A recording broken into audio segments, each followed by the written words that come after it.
नमस्कार। प्रस्तुत है आज का चिंतन। समस्या। मैंने इतना दिया पर इसके बदले में मुझे क्या मिला, इसलिए अब कुछ करने का मन नहीं करता। समाधान। मैंने इतना दिया पर इसके बदले मुझे क्या मिला, ऐसे विचार करने में उतावली न कीजिए। बादलों को देखिए, वे संसार पर जल बरसाते फिरते हैं। किसने उनके एहसान का बदला चुका दिया? बड़े बड़े भूमि खंडों का सिंचन करके उसमें हरियाली उपजाने वाली नदियों के परिश्रम की कीमत कौन देता है? हम पृथ्वी की छाती पर जन्म भर लदे रहते हैं और उसे मल मूत्र से गंदी करते रहते हैं। किसने इसका मुआवजा अदा किया है? वृक्षों से हम फल, छाया, लकड़ी पाते हैं, पर हम उन्हें क्या कीमत देते हैं? परोपकार स्वयं ही एक बदला है। त्याग कर आपको भले ही घाटे का सौदा प्रतीत होता हो, पर जब आप उपकार करने का अनुभव स्वयं करेंगे तो देखेंगे कि ईश्वरीय वरदान की तरह यह दिव्य गुण स्वयं ही कितना शांतिदायक है, हृदय को कितनी महानता प्रदान करता है। उपकारी जानता है कि मेरे कार्यों से जितना लाभ दूसरों का होता है, उससे कई गुना स्वयं मेरा होता है। ज्ञानवान पुरुष जो कमाते हैं वह दूसरों को बांट देते हैं। वे सोचते हैं कि प्रकृति जब जीवन सरीखी बहुमूल्य वस्तु मुफ्त दे रही है, तो हम अपनी फालतू चीज़ें दूसरों को देने में कंजूसी क्यों करें। आप बुरे दिनों में और विपत्ति की घड़ियों में भी परोपकार के दिव्य गुणों का परित्याग मत कीजिए। त्याग करना, किसी की कुछ सहायता करना, उधार देने की एक वैज्ञानिक पद्धति है। जो कुछ हम दूसरों को देते हैं, हमारी संचित पूंजी की तरह जमा हो जाता है। समस्या। सफलता का मूलभूत आधार क्या है? समाधान। सफलता का मूलभूत आधार उत्कट इच्छा, तत्पर सक्रियता और क्रियाशीलता ही है। मनुष्य अपनी आकांक्षा के अनुरूप सोचता है और जैसा वह सोचता है वैसा ही संचित और उपलब्ध करता है। जैसे साधन उपलब्ध होते हैं वैसा ही कर्म वह करने लगता है। जैसे कर्म किए जाते हैं वैसी ही परिस्थितियां सामने आ खड़ी होती हैं और उसी तरह के परिणाम प्रस्तुत करती हैं। इसे भाग्य, कर्मों का फल, किस्मत, जो चाहे नाम दे दीजिए, पर सच्चाई यह है कि यह सब अपनी ही इच्छाओं की परिणति और फलश्रुति है। जो चाहा जाता है वही प्राप्त होता है। इसलिए कहा गया है कि प्रत्येक मनुष्य अपने भाग्य का निर्माता और तकदीर का लेखक स्वयं है। संसार में जितने भी व्यक्तियों ने सफलताएं प्राप्त की हैं, उन्होंने अपने प्राप्तव्य के लिए पूरे मन से अभिलाषा की है और वे इस बात के लिए तड़पते बेचैन होते रहे हैं कि किस प्रकार अपनी अभीष्ट वस्तु प्राप्त की जाए। इस आकांक्षा और तड़प ने ही उन्हें क्रियाशील बनाया तथा समस्त बाधाओं से जूझते हुए असफलताओं की घड़ी में भी आशान्वित रहते और पराजय के बाद भी नए प्रयत्न करते रहकर अंत में अपने अभीष्ट को प्राप्त किया। अस्तु, उत्कट आकांक्षा ही एक शब्द में सफलता का मूलभूत आधार कही जा सकती है। समस्या। इस कलयुग में सज्जन घाटे में और दुर्जन लाभ में क्यों रहते हैं? समाधान। यह कहना उचित नहीं है कि इस कलयुग में सज्जन घाटे में और दुर्जन लाभ में रहते हैं। सनातन नियमों में कोई परिवर्तन नहीं हो सकता। सत्य और तथ्य देश काल पात्र का अंतर किए बिना सदा सुस्थिर और अक्षुण्ण ही रहते हैं। सन्मार्ग पर चलने वाले की सद्गति और कुमार्ग पर चलने वाले की दुर्गति होने की सच्चाई में कभी भी किसी प्रकार का अंतर नहीं आ सकता।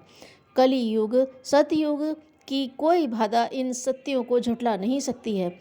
सूर्य सदा से गर्मी और प्रकाश केंद्र रहा है। जल सदा ही प्रवाही और शीतल माना जाता है। परिस्थितिवश थोड़ा अंतर कभी पड़ जाए, यह बात दूसरी है, पर उनके मूल स्वरूप में स्थायी परिवर्तन नहीं आ सकता।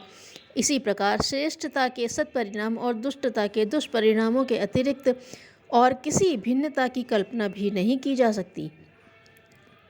यह अटल तथ्य सूर्य और चंद्रमा की तरह अपने अपने स्थान पर आदिम बने रहेंगे। देर है, अंधेर नहीं है। समस्या। मनुष्य की सबसे बड़ी विभूति क्या है? उसे सृष्टि का मुकुटमणि क्यों कहा जाता है? समाधान: मनुष्य की जो सबसे बड़ी विभूति प्राप्त है वह है दुर्लभ मानव जीवन, सुरदुर्लभ मानव जीवन। चाहे तुलना निम्न योनि के प्राणियों से करें अथवा देवताओं से करें, मानव जीवन से श्रेष्ठ एवं बहुमूल्य संपदा ईश्वर के विभूति भंडार में और है ही नहीं। शरीर संरचना एवं मनः संस्थान की दृष्टि से मनुष्य अन्य प्राणियों की तुलना में बहुत आगे है। उसे प्रकृति के रहस्यों को खोज निकालने और उनके आधार पर पदार्थ वैभव का मनचाहा उपयोग करने की अद्भुत क्षमता मिली है। ज्ञान और विज्ञान के दिव्य अस्त्र शस्त्रों से उसकी सत्ता सुसज्जित है। क्रियाशीलता, विचारणा तथा भावना के तंत्रों में इतनी उत्कृष्टता भरी पड़ी है कि उनके सहारे भौतिक एवं आत्मिक संपदाओं का प्रचुर परिमाण में उपार्जन कर सकना उसके बाएं हाथ का खेल है। गृहस्थ आनंद आजीविका के सुनिश्चित आधार अन्य किसी प्राणी को उपलब्ध नहीं। ऐसा क्रिया कौशल और किसी के भाग्य में नहीं लिखा है। उपलब्धियों को देखते हुए उसे सृष्टि का मुकुटमणि कहा जाना सर्वथा सार्थक है। समस्या: परिवार में बच्चों के साथ व्यवहार करते समय किस बात का ध्यान रखना चाहिए?